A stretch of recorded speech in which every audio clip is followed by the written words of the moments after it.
हाँ जी, हम फॉर्म कर रहे हैं। फॉर्म में हमने फॉर्म की टाइप्स देखी और उसके अलावा फॉर्म में डाटा एंटर एडिट करना, उसके व्यूज भी देख लिए और सब फॉर्म देखा। इसके अलावा ये सारी चीजें आज हम देखते हैं मल्टीपल पेज फॉर्म। सही है। मल्टीपल पेज फॉर्म क्या होता है, ये आप पहले इसकी शक्ल देख लें, शक्ल से ना ज्यादा अच्छा क्लियर हो जाता है। ये मल्टीपल पेज फॉर्म की शक्ल आपको क्लियर दिखाई दे रही है। इसमें मुख्तलिफ टैब्स हैं। ये एक टैब है एड रिकॉर्ड का, ये दूसरा टैब है एडिट रिकॉर्ड का, ये तीसरा टैब है डिलीट रिकॉर्ड का। आप जिस टैब को क्लिक करेंगे उसका वाला फॉर्म यहाँ पे इस एरिया में खुल जाएगा। ठीक है, यानी कि एक फॉर्म के अंदर आपके 3 फॉर्म्स इम्बेड हुए हुए हैं। एक फॉर्म एड रिकॉर्ड का है, दूसरा एडिट का है और तीसरा रिकॉर्ड का है। एक फॉर्म के साथ मल्टीपल फॉर्म्स आपने अटैच कर दिए हैं। अच्छा, a form that contains multiple tabs and each tab consist of a page of information. Her tab के ऊपर एक अलग इंफॉर्मेशन हो, उसे क्या बोलते हैं? Multiple page form. ठीक है। विंडोज में property the display property dialog box is an example of window multiple page form that contains multiple tabs. अच्छा, डिस्प्ले प्रॉपर्टीज में जब आप जाते हैं ना विंडोज में, आप राइट क्लिक करें तो वो जो प्रॉपर्टी है मैं आपको करके दिखा देती हूँ। इसकी एग्जांपल ना विंडोज में क्या है मैं आपको करके दिखाती हूँ। ये देखें, ये आपने किसी भी ये मैंने डी ड्राइव के प्रॉपर्टीज चेक की हैं तो ये देखें, ये एक सिक्योरिटी का टैब है। इसको क्लिक करती हूँ, सिक्योरिटी की स्क्रीन ओपन हो जाएगी। ठीक है। कोटा में कोटा की स्क्रीन आ गई, ये उसका फॉर्म आ गया। कस्टमाइज में ये बहरहाल टैब्स के साथ सारी अटैच है। हर टैब में एक डिफरेंट स्क्रीन या एक डिफरेंट एक डायलॉग बॉक्स या डिफरेंट फॉर्म खुल रहा है। ठीक है। ये मल्टीपल पेज फॉर्म का इस तरह का व्यू होता है। सही है। अब वापस हम जाते हैं अपनी स्लाइड्स पे। ठीक है, अब नेक्स्ट आ जाते हैं। ये है when any tab is click the page of information is appear. देखिए, मैंने किसी भी टैब को क्लिक करेंगे तो उसकी इंफॉर्मेशन उस पेज पे शो होना शुरू हो जाएगी। ठीक है, इसको टैब बोलते हैं। ये जो है ना, इस चीज को टैब बोलते हैं या इसको टैब कंट्रोल भी कहते हैं। Tab controls multi page form में क्रिएट किए जाते हैं और ये टूल बॉक्स में सारे अवेलेबल होते हैं, वहां से किए जा सकते हैं। आपने इसका प्रोसीजर बुक खोल के अब पढ़ना है। ठीक है, बुक में से करना है इसका प्रोसीजर। नेक्स्ट आ जाता है कंडीशनल फॉर्मेटिंग। कंडीशनल फॉर्मेटिंग होती है कि आपने फॉर्मेटिंग करनी है, यानी कि चेंजेस लानी है, लेकिन कुछ कंडीशंस पे, कुछ शराइत पे। जैसे ही वो कंडीशन स्पेसिफाइड कंडीशन मीट करती है, ठीक है, तो क्या होगा कि वो वाली फॉर्मेटिंग अप्लाई हो जाएगी किसी भी कंट्रोल ऑब्जेक्ट पे। ठीक है, यानी कि ये डिपेंड करती है वैल्यू ऑफ कंट्रोल पे। जो वैल्यू होगी उसके अकॉर्डिंग वो देखेगी कि क्या ये कंडीशन पे सेटिस्फाई कर रही है, कंडीशन फुलफिल कर रही है। अगर कर रही है तो वो फॉर्मेटिंग अप्लाई हो जाएगी। फॉर एग्जांपल, आपने किसी टेक्स्ट बॉक्स के ऊपर, टेक्स्ट बॉक्स एक कंट्रोल है, आपने टेक्स्ट बॉक्स के ऊपर फॉर्मेटिंग अप्लाई कर दी कि अगर उस टेक्स्ट बॉक्स की वैल्यू 80 और 95 के दरमियान में होगी तो उसको बोल्ड कर दो। ठीक है, इसी तरह इसको टेक्स्ट बॉक्स के अलावा चेक बॉक्सेस, कॉम्बो बॉक्सेस, इन सब के ऊपर भी अप्लाई किया जा सकता है कंडीशनल फॉर्मेटिंग को। ठीक है, किसी कंडीशन के ऊपर फॉर्मेटिंग होना। इसको मैं अब आपको एक्सेस में करके दिखाती हूँ कि कंडीशनल फॉर्मेटिंग कैसे होती है। जी, ये वही वाली एक डेटाबेस है जो हम शुरू से बनाते आ रहे हैं। टेबल्स के लिए भी हमने बनाई, क्यूरीज के लिए भी। अब हम फॉर्म पे आ गए हैं। फॉर्म में ये हमने स्टूडेंट डेटाबेस बनाई थी। ठीक है, अगर मैं इसका डिजाइन व्यू में जाऊं, ये मैं इसके डिजाइन व्यू में आ गई। सही है, अब मैं इसके स्टूडेंट आईडी के ऊपर लगा लेती हूँ। ठीक है, स्टूडेंट आईडी के ऊपर कंडीशनल फॉर्मेटिंग लगाती हूँ। अच्छा, स्टूडेंट टेबल पे पहले मैं जाके देख लूँ रिकॉर्ड क्या है। 3, 5, 7, 8, 10। अच्छा, मैं इसमें कंडीशनल फॉर्मेटिंग लगा देती हूँ कि वो स्टूडेंट्स जिनके मार्क्स ये 54 है और 90 है, सिर्फ जिनके मार्क्स 85 अबव है, 85 टू 100 है, उनको बोल्ड कर दे। कुछ इस तरह का लगा देती हूँ। चले, मैं स्टूडेंट में गई, मैं मार्क्स वाली ये टेक्स्ट बॉक्स को सिलेक्ट किया। ठीक है, इसके बाद मैं फॉर्मेट पे गई और इधर से कंडीशनल फॉर्मेटिंग पे आ गई। यहां से मैंने कंडीशनल फॉर्मेटिंग में स्टूडेंट मार्क्स सिलेक्ट हुआ हुआ है। एक न्यू रूल, नया रूल अप्लाई करती हूँ, यानी कि एक नया कंडीशन लगा देती हूँ। रूल क्या है कि अगर field value is between 85 and 100, अगर 85 और 100 है तो क्या करे, उसको बोल्ड कर दे। ये मैंने बोल्ड को चेक कर, ये इसको क्लिक कर दिया। इसके अलावा उसका जो कलर है ना, उसको रेड कलर का कर दे उस टेक्स्ट को। सही है, और अंडरलाइन भी कर देते हैं। चले, अंडरलाइन भी कर दे। ओके किया, अप्लाई किया और ओके कर दिया, ये मैंने रूल लगा दिया इसके ऊपर। अब मैं इसको राइट क्लिक करके इसी फॉर्म को जब फॉर्म व्यू में देखूंगे, हम डिजाइन व्यू में है ना, अब मैं फॉर्म व्यू में आती हूँ। आप देखें इसके मार्क्स थे 54, रोल नंबर 3 के, ठीक है, ये कोई इसके ऊपर फॉर्मेटिंग अप्लाई नहीं हुई हुई, सही है। नेक्स्ट आ जाते हैं, नेक्स्ट रिकॉर्ड, ये चेक करें, नेक्स्ट रिकॉर्ड रोल नंबर 5 का, इसके मार्क्स थे 90, तो देखिए ऑटोमेटिकली 90 बोल्ड भी हो गया, अंडरलाइन भी हो गया और रेड कलर का भी हो गया। इसके बाद अगले 54, ये बिल्कुल सिंपल, इसके ऊपर फॉर्मेटिंग अप्लाई नहीं हुई। फिर अगले के 90 मार्क्स, देखिए गौर करें, इसका जो है सारा फॉर्मेटिंग इसके ऊपर अप्लाई हो गई है, ठीक है, ये है कंडीशनल फॉर्मेटिंग, ठीक है, ये हमारी कंडीशनल फॉर्मेटिंग हो गई। अब नेक्स्ट आ जाता है पासवर्ड टेक्स्ट फील्ड, ठीक है, ये क्या होता है, ये होता है कि ये एक टेक्स्ट बॉक्स की प्रॉपर्टी है, आप चाहें तो इस टेक्स्ट बॉक्स की प्रॉपर्टी सेट कर दें कि वो पासवर्ड टेक्स्ट फील्ड है, ठीक है। इसका क्या मतलब है, यानी वो पासवर्ड फील्ड है। अच्छा, आप लोगों ने कभी फेसबुक तो आप सब यूज करते होंगे, फेसबुक के अलावा और कौन कौन मुख्तलिफ जगहों पे आपने इंस्टा और जो भी जहां जहां भी अकाउंट बनाए हुए हैं, वहां पे आपको लॉग इन या साइन अप का जब फॉर्म दिया जाता है तो आप उसके अंदर पासवर्ड एंटर करते हैं, तो आपने गौर किया होगा वो पासवर्ड डिस्प्ले नहीं होता स्क्रीन पे, आपको नजर नहीं आता, वहां पे स्टैरिक स्टैरिक स्टैरिक, जितने कैरेक्टर्स आप एंटर करते हैं उतने कैरेक्टर्स की जगह पे स्टैरिक एंटर हो जाता है, या स्टैरिक होता है या फिर डॉट होता है ना, इस तरह की चीज अपीयर होती है, बजाय इसके कि वहां पे वो जो आपने टेक्स्ट एंटर किया है वो वाले कैरेक्टर्स अपीयर हो, सही है। तो ये क्या होता है, यानी कि पासवर्ड को आप हाइड कर देते हैं, सही है, कि कोई आपका पासवर्ड देख ना सके, इजीली आपका पासवर्ड कोई गेट ना कर सके। ये चीज किस पे होती है, ये एक टेक्स्ट बॉक्स होता है, उसके ऊपर ये प्रॉपर्टी सेट कर दी जाती है, ये मैं आपको अभी करके दिखाती हूँ, सही है। Actual entered characters are not displayed, actual characters नहीं नजर आते, जबकि उनकी जगह पे क्या दिखता है, स्टैरिक दिखता है, ठीक है, स्टैरिक अपीयर हो जाता है जब भी कोई कैरेक्टर यूजर टाइप करता है। Actual characters will be saved in database, database में एक्चुअल कैरेक्टर ही होते हैं, सही है, लेकिन डेटाबेस में एक्चुअल कैरेक्टर्स होते हैं, लेकिन स्क्रीन के ऊपर डिस्प्ले उसकी जगह पे स्टैरिक या फिर डॉट हो रहा होता है।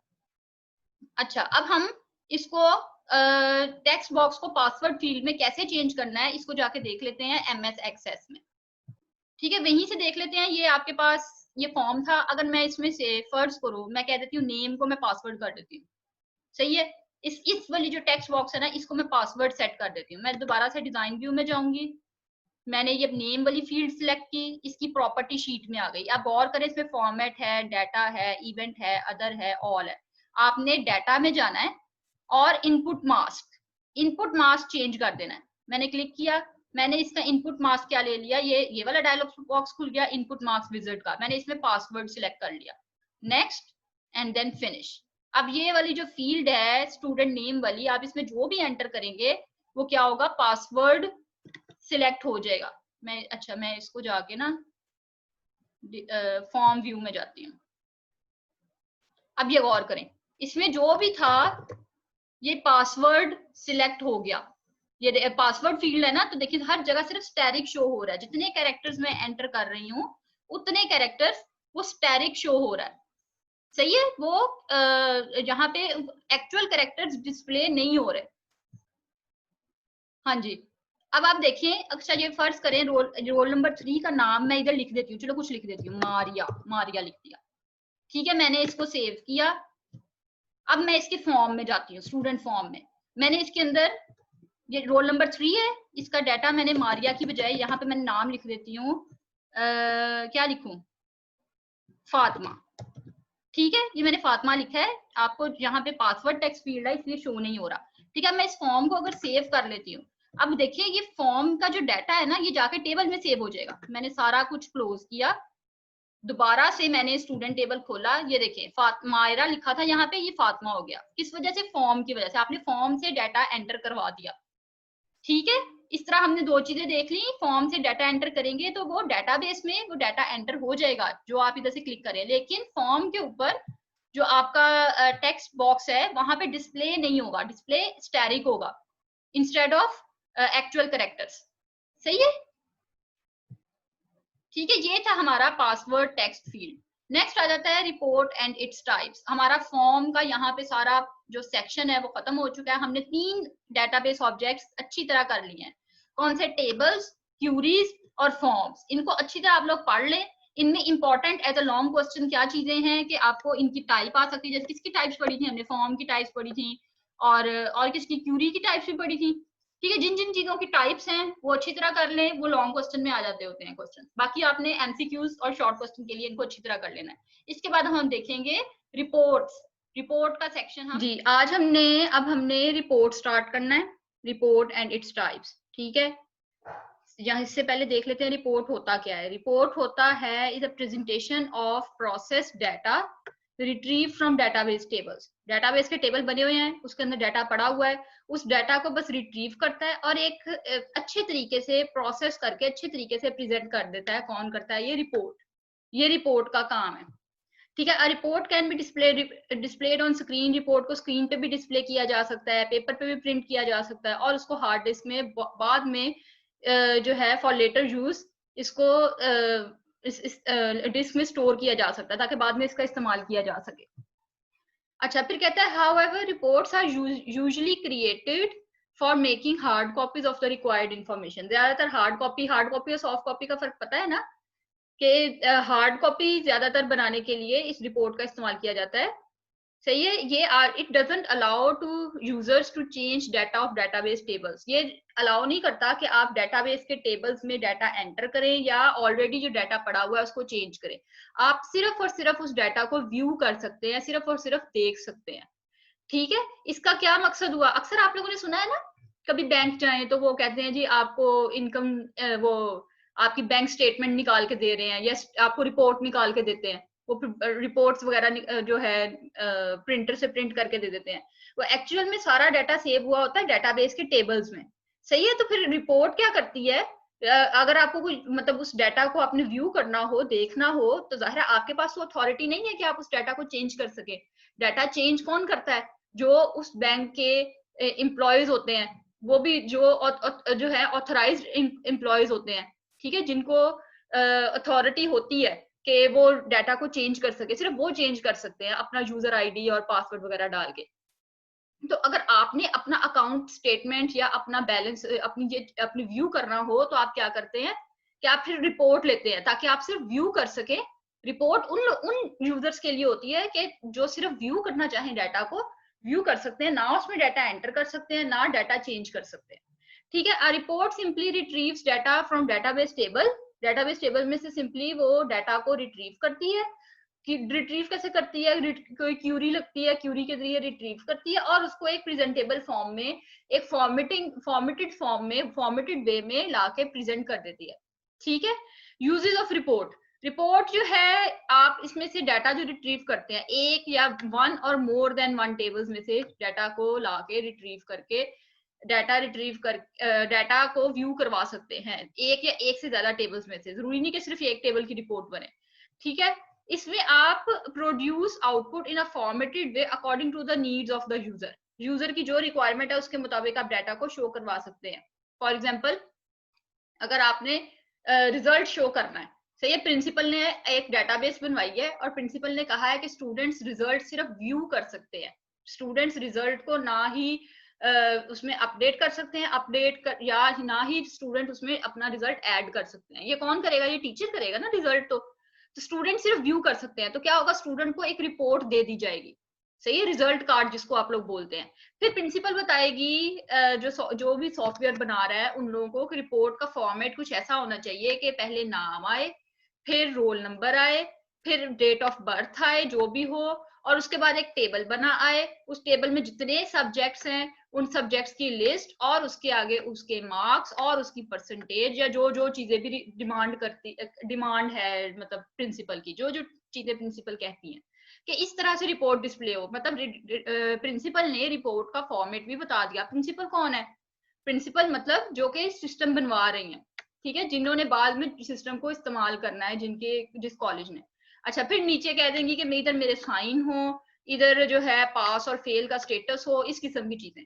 सही है, ये एक फॉर्मेट बता दिया। इस फॉर्मेट में यानी रिपोर्ट तैयार की जाए, तो इसका मतलब है कि report can be produce can produce output in a formatted way according to the needs of the user. Next point आ जाता है, using report same data of database tables can be presented in different ways. मुख्तलिफ तरीकों से database के table को आप उसका report बना सकते हैं। जैसे एक तरीका तो ये हो गया रिजल्ट कार्ड बनाने का, फॉर एग्जांपल जो हम एग्जांपल लेके अभी चल रहे हैं कि आपके कॉलेज ने एक डेटाबेस बनवाई है जिसके टेबल्स में सारा डाटा स्टोर हुआ हुआ है, और अब वो रिपोर्टिंग की तरफ आ गए हैं कि स्टूडेंट को अगर रिपोर्ट देनी है उसके रिजल्ट की, तो इस किस्म का कोई रिपोर्ट कार्ड डिस्प्ले होगा। ठीक है, इस किस्म का कोई रिपोर्ट तैयार की जाएगी। अगर कहा जाता है सेम डाटा की रिपोर्ट, अगर कहा जाए कि जी टीचर के लिए चाहिए, टीचर को भी क्लास का रिजल्ट चाहिए कि मेरी क्लास का क्या रिजल्ट आया है, असेंडिंग ऑर्डर में सारे मार्क्स आने चाहिए, किसके हाईएस्ट है किसके उससे कम है, ताकि क्लास में जरा फिर टीचर उस तरीके मतलब उसको टीचर के पास भी रिजल्ट होना चाहिए ना कि उनकी क्लास का क्या रिजल्ट आया, तो वो जरा और तरीके से प्रेजेंट किया जा सकता है सेम डाटा। कैसे कि पूरी क्लास का रिजल्ट एक टेबुलर फॉर्म में, यानी कि रोज एंड कॉलम की फॉर्म में, रोल नंबर 1 का रिकॉर्ड, रोल नंबर 2 का रिकॉर्ड, रोल नंबर 3 का रिकॉर्ड, उसमें पहले उसका रोल नंबर आ गया, फिर उसका नेम आ गया, फिर उसके जिस सब्जेक्ट की टीचर है उस सब्जेक्ट के मार्क्स आ गए, या सारे सब्जेक्ट्स के इंग्लिश उर्दू मैथ जो भी हैं आगे टोटल परसेंटेज, इस तरह से। ठीक है, यानी एक रो में एक रिकॉर्ड आ जाएगा एक स्टूडेंट का। ठीक है, मतलब एक ही डाटा को दो मुख्तलिफ तरीकों से डिफरेंट वे से प्रेजेंट किया जा सकता है यूजिंग रिपोर्ट। सही है। अच्छा, नेक्स्ट आ जाता है provide facility to process data and to generate graphs and charts. मतलब ये ग्राफ और चार्ट भी आपको जनरेट करने में मदद देता है। मतलब टीचर एक चार्ट बना ले कि इस दफा क्लास की एवरेज क्या रही है, वो फिर एक मतलब ग्राफिकल फॉर्म में रिप्रेजेंट किया जा सकता है पूरे के पूरे डाटा को। और ये कौन सी फैसिलिटी कौन प्रोवाइड कर रहा है, रिपोर्ट्स कर रही है। अच्छा, it help in making important decisions, ये डिसीजन मेकिंग में भी हेल्प करता है। प्रिंसिपल फॉर एग्जांपल हर टीचर की रिपोर्ट निकाल ले कि हर टीचर की क्लास का क्या क्या रिजल्ट रहा है, तो प्रिंसिपल इजीली डिसाइड कर सकती है कि किस टीचर का रिजल्ट अच्छा रहा है और किस टीचर का रिजल्ट अच्छा नहीं रहा। ठीक है, रिपोर्ट्स के जरिए, बजाय इसके कि वो बैठ के एक एक फिगर को देखे किस बच्चे के कितने मार्क्स हैं किस बच्चे के कितने मार्क्स हैं। एक सिंपली रिपोर्ट जनरेट कर ले, चाहे वो ग्राफ की सूरत में हो, चाहे वो चार्ट की सूरत में हो, चाहे वो यानी या फिर वो किसी भी टेबुलर फॉर्म में हो, उस तरीके से फिर इजीली डिसीजन ले सकती है। सही है। नेक्स्ट आ जाता है टाइप्स ऑफ रिपोर्ट। रिपोर्ट्स की टाइप्स देख लेते हैं। सबसे पहले आ जाता है, ये बिल्कुल उससे जो रिपोर्ट्स की वो फॉर्म की टाइप्स थी ना उसी से मिलती जुलती हैं। सबसे पहले कॉलमिनर रिपोर्ट्स, ये भी कॉलमिनर फॉर्म्स थे, बिल्कुल वैसे उसी से मिलता जुलता है, वैसे ही शक्ल होती है। बस इसमें फर्क क्या होता है कि ये रिपोर्ट है, इसके अंदर डाटा एंटर नहीं हो सकता, अपडेट नहीं हो सकता, जबकि फॉर्म में डाटा एंटर भी हो सकता है और डाटा अपडेट भी हो सकता है। अच्छा, कॉलमिनर फॉर्म रिपोर्ट्स क्या होती है, a layout of columnar report is similar to columnar form, बिल्कुल उसी तरह है जिस तरह कॉलमिनर फॉर्म की होती है। In which each field of a record is presented in a separate row. हर रो में हर फील्ड जो है ना वो शो होती है। जैसे फॉर एग्जांपल देखें, अगर स्टूडेंट का ही देख लेते हैं, स्टूडेंट में क्या है, रिकॉर्ड शो होगा जी। कॉलमिनर रिपोर्ट्स क्या होती हैं, रोल नंबर आया, जैसे फील्ड नेम, इस फील्ड नेम जो है ना वो इस साइड पे आ जाएंगी सारी, और इस तरफ आ जाएगा आपका जो है ना डाटा। जैसे रोल नंबर है, यहाँ पे रोल नंबर आ जाएगा, इस कॉलम में फिर नेम, इस तरफ नेम आ गया, फिर एड्रेस, इस तरफ एड्रेस आ गया, इंग्लिश के मार्क्स, इधर इंग्लिश के मार्क्स आ गए, उर्दू, इधर उर्दू के मार्क्स आ गए। ठीक है, एक कॉलम वाइज चल रहा है, एक कॉलम में नेम ऑफ फील्ड्स है और एक कॉलम में सारा डाटा है। At the same time at the single page सिर्फ एक बच्चे का रिकॉर्ड आएगा। ठीक है, एक एक रिकॉर्ड सिर्फ आएगा। और अगर जब फिर नीचे कोई नेविगेशन बार होगी जिस तरह फॉर्म में थी, याद करें कॉलमिनर फॉर्म में उधर एक बटन था, कोई ऐसा एरो का बटन था, तो आपने उस बटन को क्लिक करते थे तो अगला अगला फॉर्म ओपन हो जाता था, यानी अगले अगले स्टूडेंट का रिकॉर्ड आ जाएगा। इस तरह से चलेगा। Field names appear as labels on the left side, के लेफ्ट साइड पे फील्ड नेम्स आएंगे और राइट साइड पे उन फील्ड्स का डाटा आएगा। Usually one record is presented on one page of report. एक पेज पे एक ही रिकॉर्ड यूजुअली प्रेजेंट किया जाता है। अगर 10 पेजेस हैं, 10 रिकॉर्ड्स हैं, यानी 10 बच्चों का रिकॉर्ड एक टेबल में पड़ा है, तो उसकी 10 रिपोर्ट्स, जो रिपोर्ट जनरेट होगी उसके 10 पेजेस होंगे। सही है। अगर 150 बच्चे हैं तो उस रिपोर्ट के 150 सफे होंगे, 150 पेजेस होंगे। ठीक है, ये हो गया कॉलमिनर रिपोर्ट। नेक्स्ट आ जाता है टेबुलर रिपोर्ट। टेबुलर रिपोर्ट क्या होता है, टेबल से पता चल रहा है, टेबुलर से पता चल रहा है, कोई टेबल नुमा शक्ल होगी, यानी कि रोज एंड कॉलम की फॉर्म में एक रिपोर्ट तैयार की जाएगी, या आप समझ लें टीचर के लिए रिपोर्ट तैयार की जा रही है।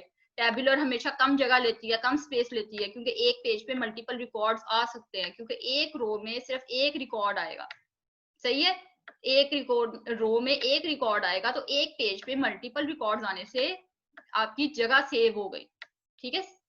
अच्छा, a layout of tabular report is similar to tabular form in which records of tables or query are presented in rows and column. rows and column में सारे टेबल और जो है ना आपके जो सारा रिकॉर्ड है ना, टेबल से लेके आप रिट्रीव किया हो रिकॉर्ड, चाहे क्यूरी से रिट्रीव किया हो, तो ये क्या होगा, ये रोज एंड कॉलम की फॉर्म में इसको प्रेजेंट किया जाएगा। और एक पेज पे many records are presented on a single page of report, ठीक है, एक पेज पे बहुत सारे रिकॉर्ड्स को प्रेजेंट किया जा सकता है। नेक्स्ट आ जाता है, देख लेते हैं फॉर्म एंड रिपोर्ट में फर्क। फॉर्म क्या होता है, ये जरा थोड़े थोड़े से की पॉइंट्स हैं, इसको देख लें। फॉर्म का पर्पस क्या है कि डाटा को एंटर किया जा सके टेबल्स में, जबकि रिपोर्ट का पर्पस होता है सिर्फ डिस्प्ले किया जा सके। फॉर्म में डाटा फॉर्मेट नहीं होता, data can not be formatted, जबकि रिपोर्ट में डाटा को फॉर्मेट किया जा सकता है। फॉर्म में data displayed can be changed, data change किया जा सकता है, जबकि रिपोर्ट में डाटा को चेंज नहीं किया जा सकता। फॉर्म से नया डाटा एंटर किया जा सकता है, जबकि रिपोर्ट से नया डाटा एंटर नहीं किया जा सकता। Records of tables can be deleted, form में डिलीट किया जा सकता है रिकॉर्ड को, डायरेक्ट टेबल में से डिलीट हो जाएगा, जबकि रिकॉर्ड में ऐसी कोई फैसिलिटी अवेलेबल नहीं है। अब ये कुछ प्रोसीजर्स हैं, 4 प्रोसीजर्स हैं, इनको आपने बुक से पढ़ना है। मैं अब आपको एक दफा MS एक्सेस में जाके रिपोर्ट क्रिएट करने का तरीका और ये चीजें सारी आपको सिखा देती हूँ, ठीक है। अब हम चलते हैं MS एक्सेस की तरफ।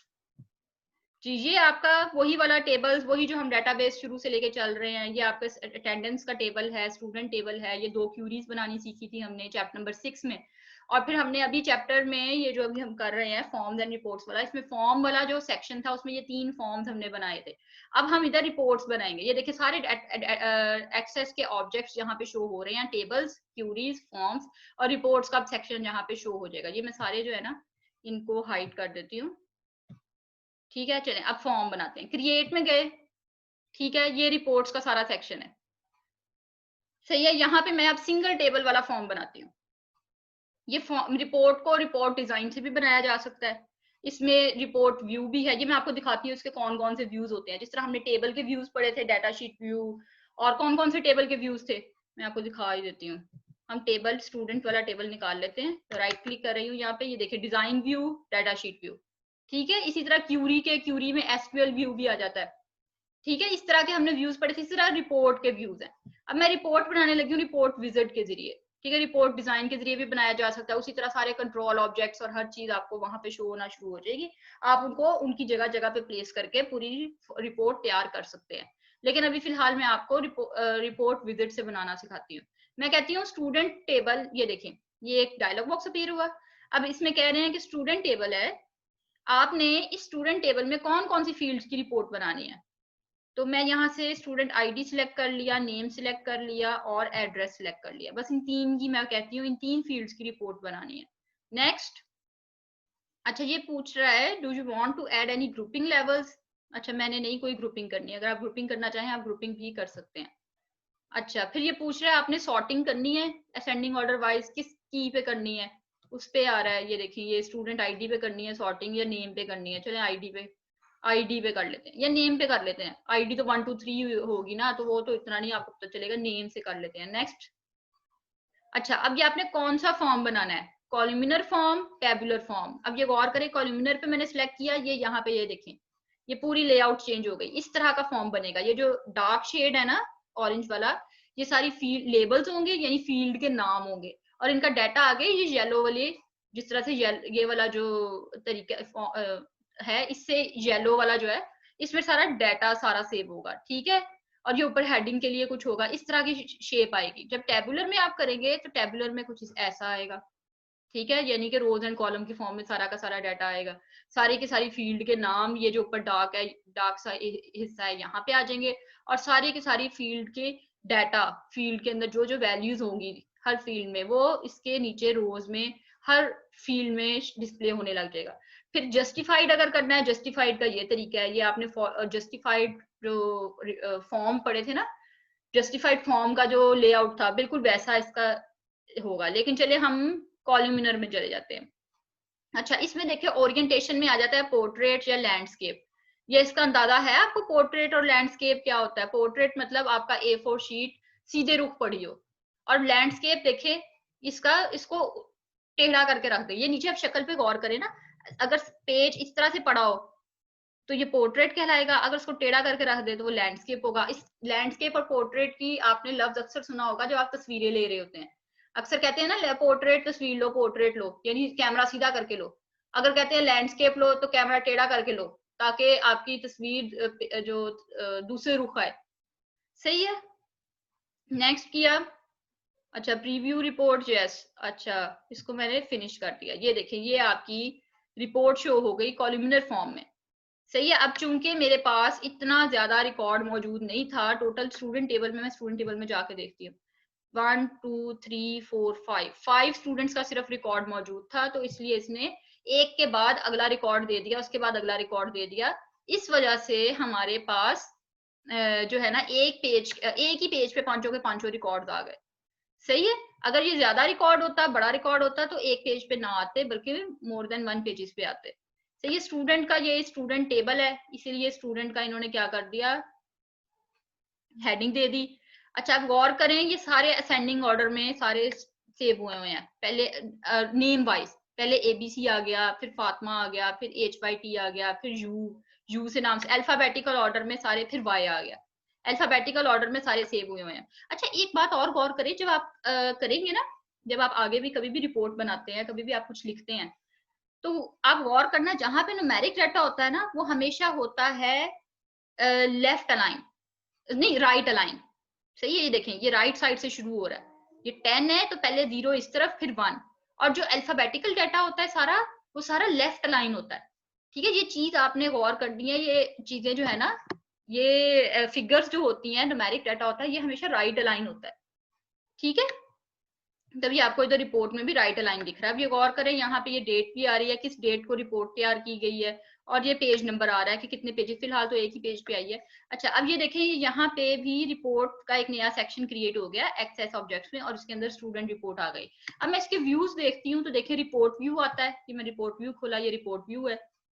सही है, बिल्कुल वैसा ही है। लेआउट व्यू में ऐसे आ जाता है।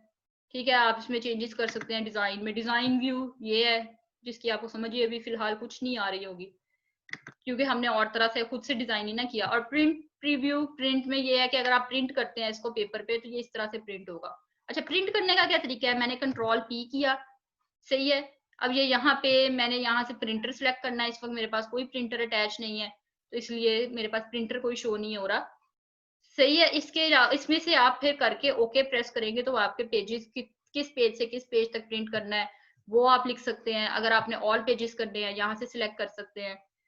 ठीक है, सेटअप में जाके इसकी प्रिंटर की, ये इस तरह से प्रिंट किया जा सकता है, या फिर फाइल में जाएं और यहाँ पे प्रिंट में चले जाएं। एक तरीका ये है कि ये प्रिंट की ऑप्शन लिखी हुई है। ठीक है, प्रिंट रिपोर्ट्स को एक्चुअली प्रिंट ही किया जाता है ताकि हार्ड कॉपी में सेव किया जा सके। अच्छा, फिर आ जाता है, चलिए अब 2 टेबल्स का बना के देखते हैं। सही है, इसको मैं प्रिंट प्रीव्यू से वापस रिपोर्ट व्यू में आती हूँ। हाँ जी, अब 2 टेबल्स की रिपोर्ट बनाते हैं। मैं क्रिएट में गई, दोबारा से रिपोर्ट विजिट में गई, मैंने एक स्टूडेंट में से स्टूडेंट आईडी और स्टूडेंट नेम ले लिया। ठीक है, फिर मैं अटेंडेंस टेबल यहाँ से सिलेक्ट करती हूँ, अटेंडेंस में से सिर्फ अटेंडेंस डेट ले लेती हूँ। ठीक है, अब जो गौर करें, ये 2, पहला और दूसरा, ये 2 जो हैं फील्ड्स, ये स्टूडेंट टेबल में से हैं, और ये स्टूडेंट डेट जो है ये अटेंडेंस टेबल में से है। नेक्स्ट किया। अच्छा, टाइम भी, हाँ जी, ठीक है, मैंने नेक्स्ट किया, और फिर नेक्स्ट, कोई मैंने सॉर्टिंग नहीं करनी। अब ये देखिए, इसमें और तरह की लेआउट आ गई है, स्टेप, ब्लॉक, आउटलाइन। मैं कोई भी कर देती हूँ, नेक्स्ट किया और फिनिश कर दिया।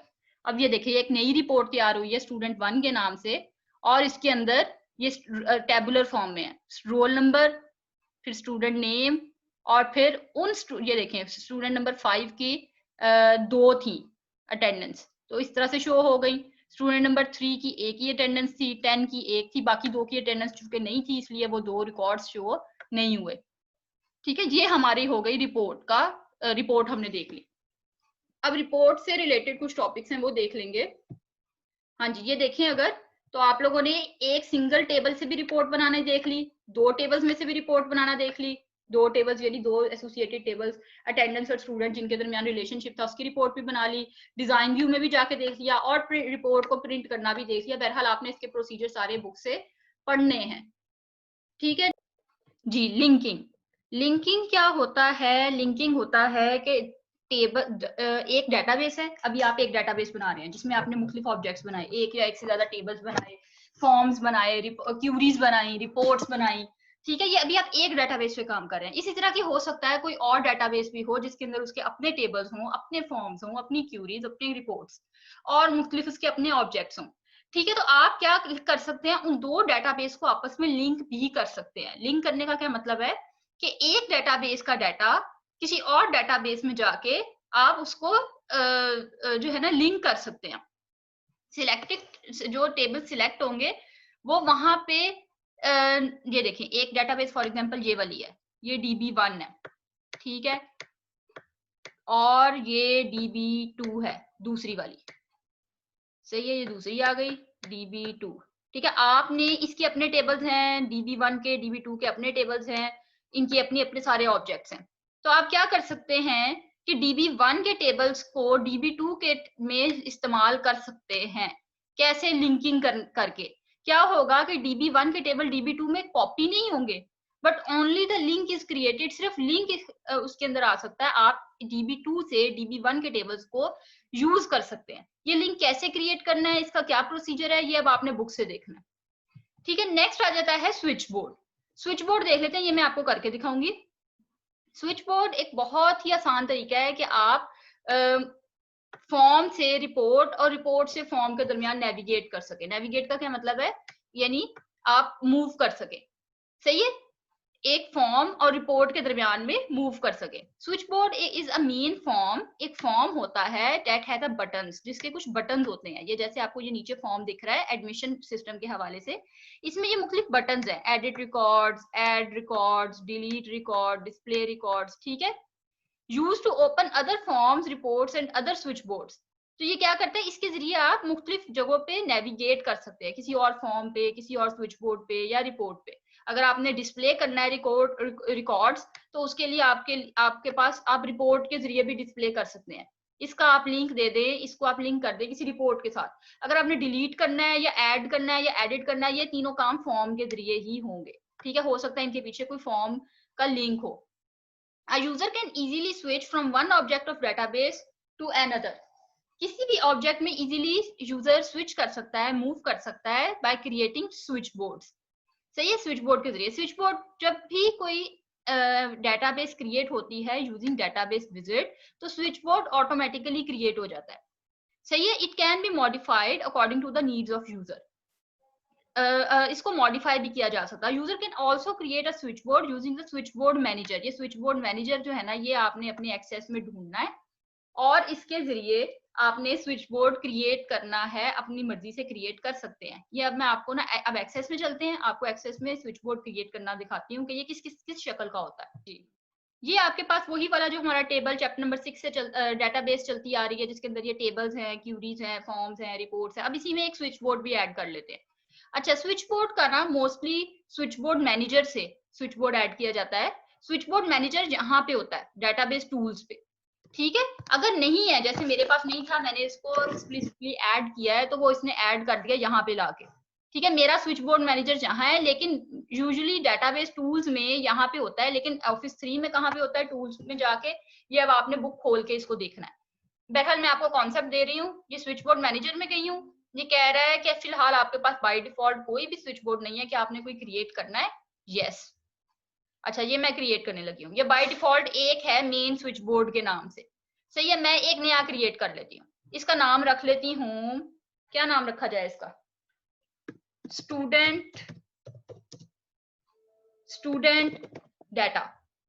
सही है, अच्छा, तो अब आपने क्या किया है, स्टूडेंट डाटा के नाम से, या स्टूडेंट स्विच बोर्ड कर लेते हैं, स्टूडेंट स्विच बोर्ड के नाम से आपने BOARD स्विच बोर्ड के नाम से आपने एक स्विच बोर्ड बना दिया। ओके, अच्छा, ये स्टूडेंट स्विच बोर्ड को बाय डिफॉल्ट मेक डिफॉल्ट कर देते हैं, और ये जो मेन स्विच बोर्ड है इसको हम डिलीट कर देते हैं, ये यहां से डिलीट हो गया। Are you sure? यस। ठीक है, अब हम इस स्विच बोर्ड में एडिट करते हैं, मुख्तलिफ बटन ऐड करते हैं। कैसे करेंगे? एडिट में गए, अब मुख्तलिफ आइटम्स ऐड करने हैं, न्यू।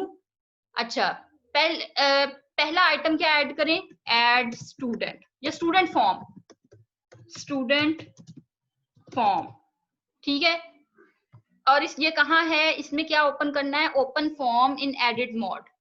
एडिट मोड में फॉर्म ओपन कर दिया, पूछ रहे कौन सा फॉर्म। अब ये आप गौर करें, यहाँ पे 1 2 3 4 4 फॉर्म्स हैं आपके पास, तो आपने कौन सा फॉर्म जो है ओपन करें? स्विच बोर्ड को तो नहीं ना करेंगे हम, चले स्टूडेंट को कर लेते हैं। स्टूडेंट कर लिया, ओके, एक आइटम ऐड हो गया। चलो एक और ऐड कर लेते हैं, न्यू, और इसका नाम रख लेते हैं व्यू रिकॉर्ड या डिस्प्ले रिकॉर्ड, डिस्प्ले कर लेते हैं, डिस्प्ले स्टूडेंट। इससे क्या होगा कि आप स्टूडेंट का जो है ना रिपोर्ट, इसमें ओपन रिपोर्ट, और कौन सी रिपोर्ट ओपन करें डिस्प्ले करने के लिए? स्टूडेंट के नाम से जो रिपोर्ट है वो ओपन कर लेते हैं। ओके, ठीक है, अब मैं इसको क्लोज कर देती हूँ। अब अगर मैं इसको भी क्लोज कर दिया, अब अगर मैं यहाँ से स्विच बोर्ड ओपन करूँ, ये देखिए एक स्विच बोर्ड फॉर्म में आ गया, एक स्विच बोर्ड की एंट्री, एक स्विच बोर्ड आइटम्स जो है वो किधर आ गया? टेबल में। अगर स्विच बोर्ड आइटम्स का टेबल में खोल के देखूं, देखें इसके अंदर सबसे पहले ये क्या आ रहा है? ये इनका, इसका अपना रिकॉर्ड है कि ये फला फला आइटम इसके अंदर पड़े हैं, आइटम्स का रिकॉर्ड है इसके अंदर। इसको क्लोज कर देती हूँ, हम स्विच बोर्ड फॉर्म पे आते हैं। अब ये देखिए मैंने 2 आइटम्स डाले थे, स्टूडेंट फॉर्म और स्टूडेंट डिस्प्ले। अगर मैं स्टूडेंट फॉर्म को क्लिक करती हूँ तो ये फॉर्म खुल जाएगा। ठीक है, मैं वापस स्विच बोर्ड पे जाती हूँ, अगर मैं डिस्प्ले स्टूडेंट को क्लिक करती हूँ तो स्टूडेंट वाली रिपोर्ट खुल जाएगी। ठीक है, यानी कि आपने क्या किया, आपने एक स्विच बोर्ड के जरिए, ये देखिए स्विच बोर्ड में आप मल्टीपल इस तरह ऑप्शंस ऐड कर सकते हैं। ये स्विच बोर्ड का काम है कि आप मुख्तलिफ फॉर्म्स को, रिपोर्ट्स को, हर चीज को इसके जरिए लिंक कर सकते हैं। सही है, ये हमारा हो गया स्विच बोर्ड। ठीक है, अब स्विच बोर्ड के बाद एक दफा आपने इसका जो है ना प्रोसीजर भी बुक खोल के पढ़ना है। नेक्स्ट आ जाता है कीबोर्ड शॉर्टकट्स। ये लास्ट टॉपिक है इस चैप्टर का, कीबोर्ड शॉर्टकट्स, जिसके अंदर कुछ शॉर्टकट्स दिए हुए हैं। शॉर्टकट का क्या मतलब होता है? ये ना अक्सर एमसीक्यूज में क्वेश्चन आ जाता है, इसको आपने एमसीक्यूज के लिए अच्छी तरह से तैयार कर लेना है कि शॉर्टकट क्या होता है? एक सिंगल की या कॉम्बिनेशन ऑफ कीज। कॉम्बिनेशन किसके साथ होता है? ज्यादातर कंट्रोल शिफ्ट या ऑल्ट के साथ होता है। इनको अगर आप प्रेस करें तो कोई खास, कोई स्पेसिफिक टास्क परफॉर्म होगा। ठीक है, वो जो सिंगल की या कॉम्बिनेशन ऑफ की होगा वो कीबोर्ड शॉर्टकट कहलाएगा। It provides an easy and quick way to perform commonly use task, जो बहुत आप बहुत ज्यादा इस्तेमाल करते हैं ना, फ्रीक्वेंटली यूज या कॉमनली यूज जो टास्क होते हैं, बजाय इसके कि आप उनको पूरे वो जो नंबर ऑफ स्टेप्स परफॉर्म करने के बाद वो टास्क परफॉर्म करें। फॉर एग्जाम्पल आपने प्रिंट करना, आप पहले फाइल में जाएं, फिर प्रिंट में जाएं, फिर आप प्रिंटर को सिलेक्ट करें, जो कुछ भी है, तो बहरहाल आप उसके एक शॉर्टकट की है, आप शॉर्टकट की का इस्तेमाल कर लें। कौन सी? जिस तरह आपने वर्ड में किया था ना, बोल्ड के लिए कंट्रोल बी, कॉपी के लिए कंट्रोल सी, और पेस्ट के लिए कंट्रोल वी, कट के लिए कंट्रोल एक्स, ये सारी शॉर्टकट कीज थी। ठीक है, तो इसमें इसी तरह एक्सेस भी शॉर्टकट कीज प्रोवाइड करता है। वो ये हैं, ये टेबल्स हैं। सबसे पहले डेटाबेस सेक्शंस में देख लें, control O existing file open करने के लिए, एन न्यू डेटाबेस ओपन करने के लिए, एस टेबल या फाइल को सेव करने के लिए, shift plus enter record save करने के लिए, कंट्रोल पी प्रिंट करने के लिए, ये हर जगह पे प्रिंट के लिए इस्तेमाल होती है कंट्रोल पी। ठीक है, F11 display database window, control F जो है फाइंड के लिए होती है, find and replace, control F find के लिए होती है, और कंट्रोल H जो है ना वो रिप्लेस के लिए होती है। ठीक है, बहरहाल ये इसी तरह ये control C copy cut, control X cut, control V paste, control V undo, ये तो हर जगह पे यही इस्तेमाल होते हैं। F1 हेल्प के लिए। ठीक है, बहरहाल ये आपने सारे देख लेने हैं, ये आपने अच्छी तरह इनको कर लेना है एमसीक्यूज पॉइंट ऑफ व्यू से। ऑब्जेक्टिव में ये आ जाते हैं, और ऑब्जेक्टिव में ये लाजमी आ जाते होते हैं। ठीक है, कोई ना कोई एक एमसीक्यू इसका, तो कौन सी शॉर्टकट किसके लिए इस्तेमाल होती है। नेक्स्ट, बस इसके साथ आपका चैप्टर खत्म हो गया, और अब आपने बुक खोलनी है, बुक खोल के इस चैप्टर को पूरा पढ़ना है। आपको कॉन्सेप्ट क्लियर हो गया है कि कौन सी चीज क्या होती है और कौन सी क्या होती है। पेपर में अगर लिखना है तो पेपर में इस तरह पॉइंट्स में नहीं लिखेंगे, बल्कि पेपर में आप प्रॉपर जो पेपर लिखने का तरीका होता है, ठीक है, पूरे पूरे सेंटेंसेस लिखेंगे, और आपने इसको बुक खोल के पेपर के लिए तैयारी करनी है। सही है। इसके साथ ही आपका ये चैप्टर खत्म होता है। अब इसके बाद हम सी लैंग्वेज पे वापस आ जाएंगे, जो हमने सी लैंग्वेज के चैप्टर नंबर 8, चैप्टर 9 और चैप्टर 10 ये कर चुके हुए हैं। अब हम कौन सा करेंगे? चैप्टर नंबर 11, 12, 13, 14 4 चैप्टर्स रह गए हैं इसके बाद सी लैंग्वेज के। ठीक है, इसके बाद हम डेटाबेस हमारी खत्म हो गई है, डेटाबेस वाला पोर्शन खत्म हो चुका है।